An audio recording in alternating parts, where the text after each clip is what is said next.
when I turn the key on. That red LED light. So let's see. Well, I guess I got everything on. Let's start it up. That's good.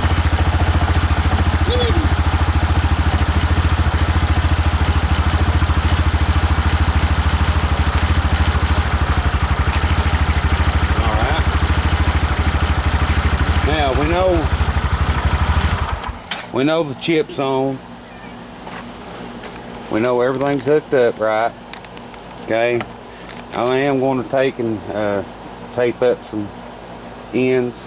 I'm going to tape up this so no water or nothing's going to cause any problem there, and I'm going to take wire ties and tie all these cables up, okay, to make it look better. So after I get that done, I'll shoot a shot of that.